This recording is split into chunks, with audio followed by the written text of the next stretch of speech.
श्री महालक्ष्मी नमः। Hariom Sharma money tips channel पर आप सभी का स्वागत है। 16 धागे वाली माता लक्ष्मी की कथा।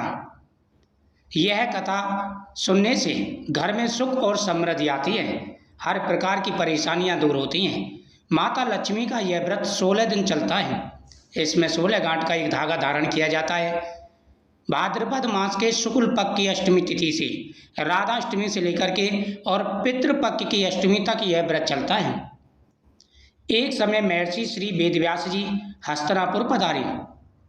उनका आगमन सुन महाराज धृतराष्ट्र उनको आदर सहित राजमहल में ले गए। स्वर्ण सिंहासन पर विराजमान कर चरणों तक ले उनका पूजन किया। सबसे पहले इसकी तिथि जान लीजिए। यह 31 अगस्त से लेकर के 14 सितंबर तक यह व्रत चलने वाला है। 14 सितंबर को इसका समापन होगा। श्री व्यास जी से माता कुंती तथा गांधारी ने हाथ जोड़कर प्रश्न किया, हे मामुने, आप त्रिकालदर्शी हैं, अतः आपसे हमारी प्रार्थना है, आप हमको कोई ऐसा सरल व्रत तथा पूजन बताइए जिससे हमारा राज्य लक्ष्मी सुख संपत्ति पुत्र पौत्रादि व परिवार सुखी रहे। इतना सुन श्री वेदव्यास जी कहने लगे, हम एक ऐसे व्रत का वर्णन करते हैं जिससे सदा लक्ष्मी जी का निवास होकर सुख समृद्धि की वृद्धि होगी। यह व्रत श्री महालक्ष्मी जी का व्रत है जिसे प्रतिवर्ष अश्वनी कृष्ण अष्टमी को विधिवत किया जाता है और भाद्रपद अष्टमी से यह प्रारंभ होता है। हे मामुने, इस व्रत की विधि हमें बताइए, विस्तार पूर्वक बताने की कृपा करें। इस प्रकार कौरव व पांडव माता ने हाथ जोड़ करके कहा, माता कुंती और गांधारी दोनों ने। तब व्यास जी बोले, हे देवी, यह व्रत भाद्रपद शुक्ल अष्टमी से प्रारंभ किया जाता है। इस दिन स्नान करके 16 सूत के धागे का डोरा बनाएं, उसमें 16 गांठ लगाएं, हल्दी से पीला करें, प्रतिदिन 16 दूब व 16 गेहूं डोरे को चढ़ाएं। अश्वनी क्वार कृष्ण अष्टमी के दिन उपवास रखकर मिट्टी के हाथी पर श्री महालक्ष्मी जी की प्रतिमा स्थापित कर विधि पूर्वक पूजन करें।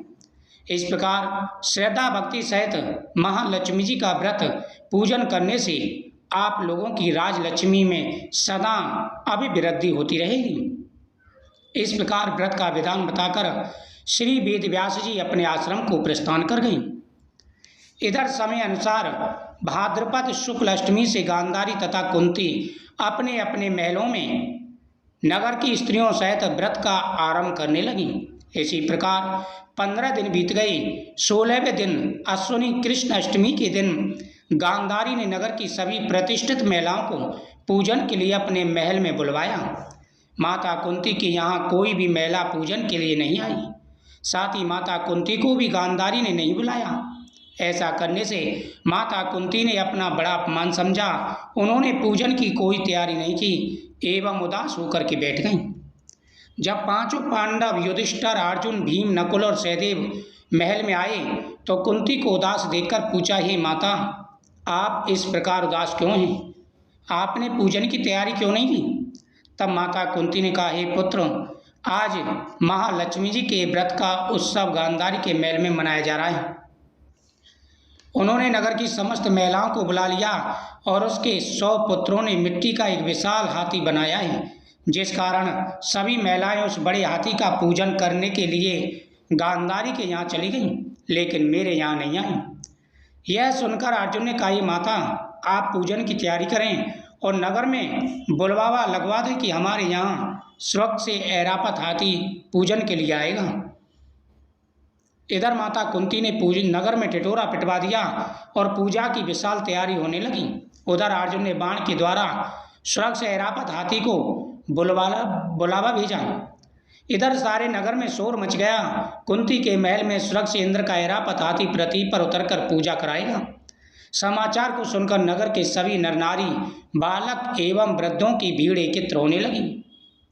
उधर गांधारी के महल में हलचल मच गई। वहाँ एकत्र हुई सभी महिलाएं अपनी अपनी थालियां लेकर कुंती के महल की ओर जाने लगीं। देखते ही देखते कुंती का महल भर गया। माता कुंती ने ऐरावत को खड़ा करने हेतु अनेक रंगों के चौक पुरवाकर नवीन रेशमी वस्त्र बिछवा दिए।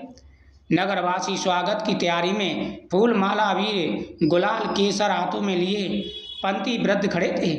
जब स्वर्ग से ऐरापत हाथी पृथ्वी पर उतरने लगा तो उसके आभूषणों की ध्वनि गूंजने लगी।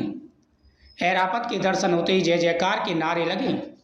सायंकाल के समय इंद्र का भेजा हुआ हाथी ऐरापत कुंती के भवन के चौक में उतर आया।